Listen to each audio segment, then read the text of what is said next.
residents in Cuddalore district have been protesting against the Neyveli Lignite Corporation.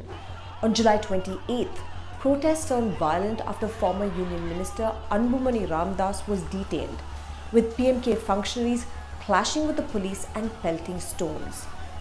Anbumani has demanded that the public sector company shut down its operations in Tamil Nadu. So what is the trigger for the protests against the Neyveli Lignite Corporation? What are the demands of the protesting farmers? And how has the Tamil Nadu government reacted? Let me explain.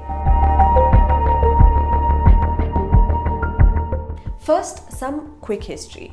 Neyveli has one of India's largest lignite deposits.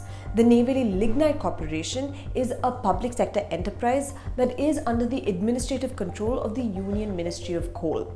It has been operating in Cuddalore district since 1956 and has 3 open cast mines in the area and plans to expand further.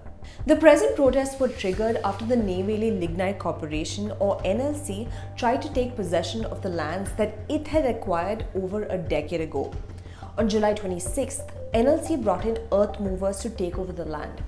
The problem was that these were fertile lands and farmers had been cultivating paddy there for years. Several crops were damaged and this resulted in a new wave of protests, with politicians like Anbumani Ramadoss joining the agitation. So why did NLC take possession of the lands now? What is the company's stand? NLC had acquired over 300 hectares of land from 6 villages between 2006 and 2013. But the public sector undertaking had taken possession of only around 270 hectares of land. The remaining 30 hectares of land had neither been used nor fenced by NLC.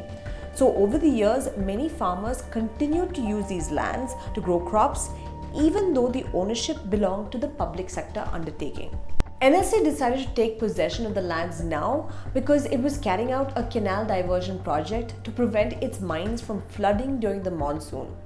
NLC has claimed that no new lands are being acquired now and that it is only taking over the lands that it had already purchased for the canal diversion project, and that most landowners have already been compensated with amounts ranging from 2.4 lakh rupees to 6 lakh rupees per acre. So why are farmers and residents protesting and what are their demands? 1. Crop damage. Farmers are protesting because several of their crops were damaged during the takeover on July 26th. They are demanding not just compensation for the damages caused, but also want NLC to give them time to harvest their crops. 2. Revised compensation.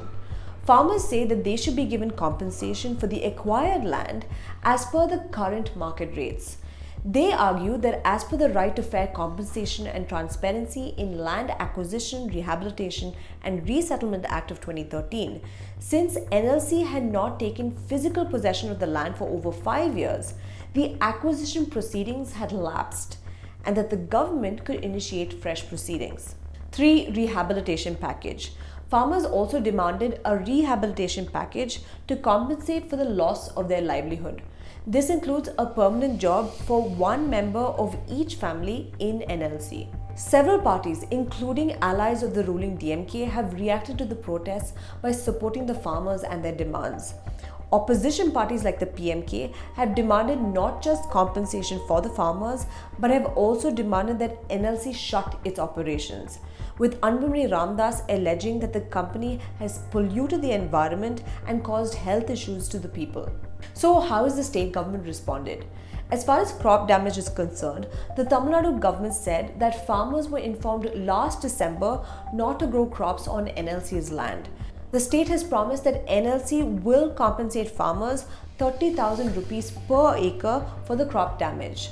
The state has also told the Madras High Court that it would grant time to the farmers till September 15th to harvest the crops raised on the acquired land.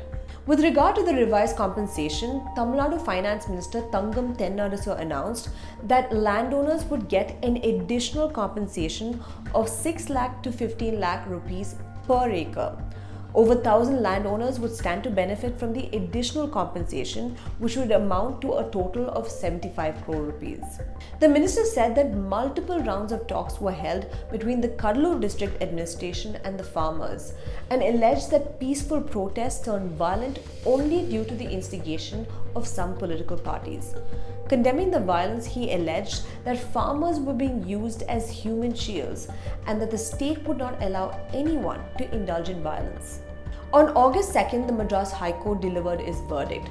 It ordered NLC to pay compensation of 40,000 rupees per acre for crop damage by August 6th.